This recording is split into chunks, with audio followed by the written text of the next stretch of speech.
Welcome back to Let's Study Judges. Today we're in chapter 15. I want to tell you guys to go over to Kandi, Nicole, arise.com and to get your study along. That way you can dive deeper into the word for yourself. In this season, the Lord is wanting us deeply rooted in his word. And that is one way to get deeply rooted, is to just daily study his word. It can be literally one chapter a day. And as you study his word, ask the Holy Spirit to join in with you and to give you revelation for your own life.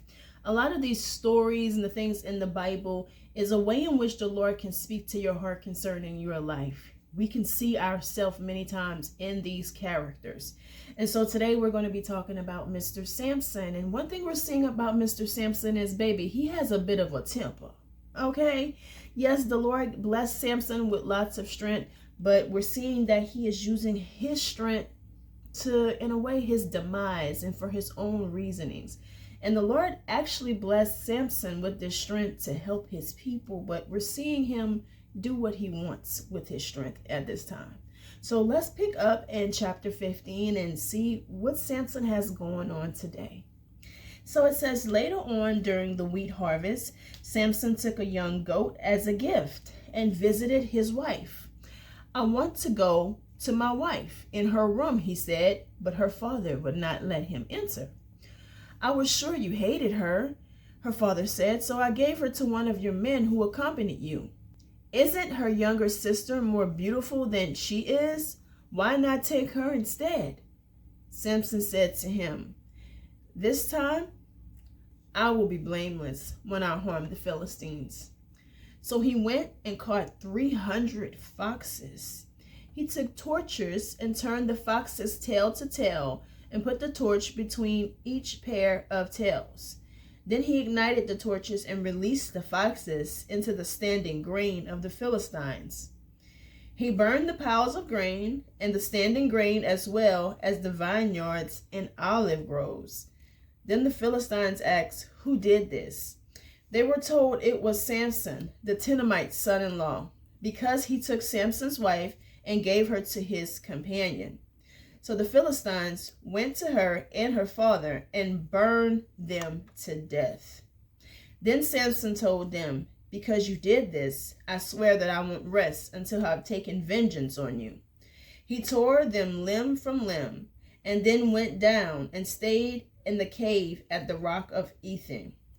You guys, Samson has a way of causing a problem and then saying it's somebody, like he has a, how do you say that? Accountability problem. He has a bit of an accountability problem.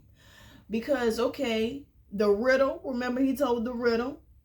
He shouldn't have told the woman the riddle, because why is she crying? He knew this woman was going to go do something with that information. Why was she up in tears the whole time and was so pressing about this riddle? All right? Then, when she does go and tell the riddle, he decides, okay, I'm going to give y'all 30 pieces of clothing by going to kill some of y'all people. And then I'll give you the clothing off of their backs. That's how I'm going to pay this debt that I said that I owe you with the riddle, right? So he does that and then leaves these people. And then thinks that the father is going to basically still have the bride available to him whenever he wants it. Because it says sometime, it's later on during the wheat harvest. That means some time passed. And then Samson wants to go back and claim his prize after he created all the chaos that he created. Of course, the father would think he didn't want her. It just went down. They had basically like a whole shootout, a whole scene. It would have been on the news, y'all, okay? And he think that he can just waltz back over there. Hey, I want my wife. Today's the day it's going to go down. Okay? Let me have her. I gave her away. Okay, well, you about to have a problem. All right? So he decides he's going to burn all of these people's fields. Not just the father-in-law's fields. The whole community. 300 foxes. Tail to tail. So now basically Samson is going to be the reason why his father-in-law and also his wife and her whole family is about to get burnt up in their house. Okay.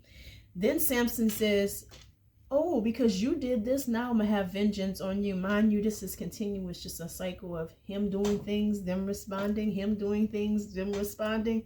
That's kind of how this happens. When you do something to people, like burn all their fields, they're going to respond. When you do something to people, like you kill 30 of their people, they're going to respond.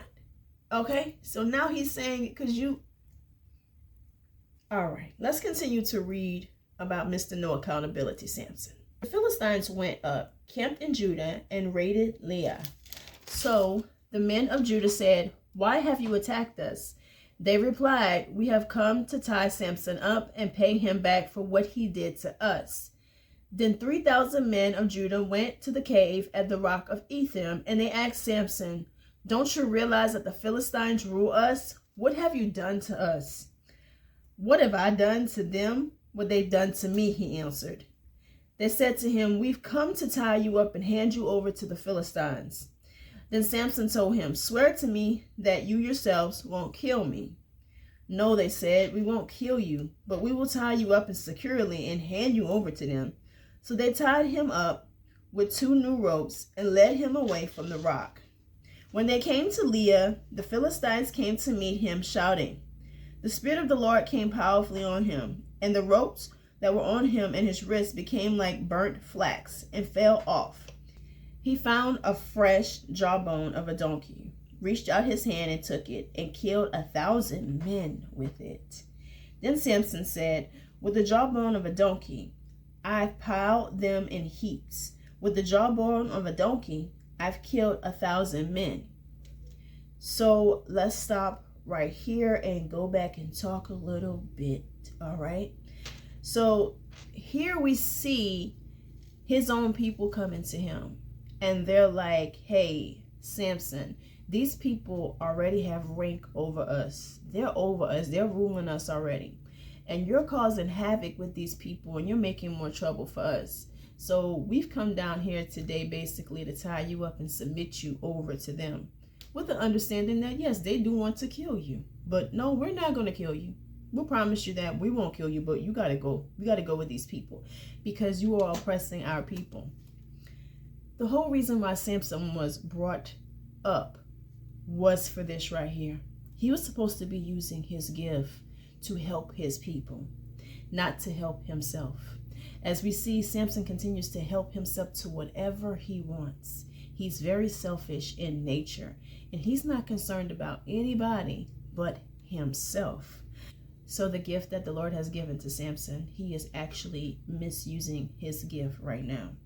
Let's continue to read, you guys. It says in verse 17, when he finished speaking, he threw away the jawbone and named that place Jawbone Hill. He became very thirsty and called out to the Lord, you have accomplished this great victory through your servant. Must I now die of thirst and fall into the hands of the uncircumcised? So God split a hollow place in the ground at Leah, and water came out of it. After Samson drank, his strength returned, and he revived himself. That is why the place is named Hillshon Spring, which is still in Leah today. And he judged Israel 20 years in the days of the Palestines. So now he's stepping up a bit as a judge, but like we said, the judges are getting more and more compromised, and Samson is a great example of the more and more compromised that they are becoming. So he goes and he kills these men with the jawbone of a donkey.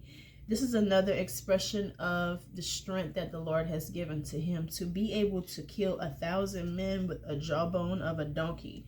Samson is doing things with his strength that is basically unheard of, but this is the first time that he does something that is actually somewhat beneficial to his people, where they're actually benefiting from it. So we're going to pick up tomorrow, and tomorrow we will be talking about how Samson is probably known to most people. The story of Samson and Delilah. We'll be talking more about that tomorrow. So come back and let's study Judges 16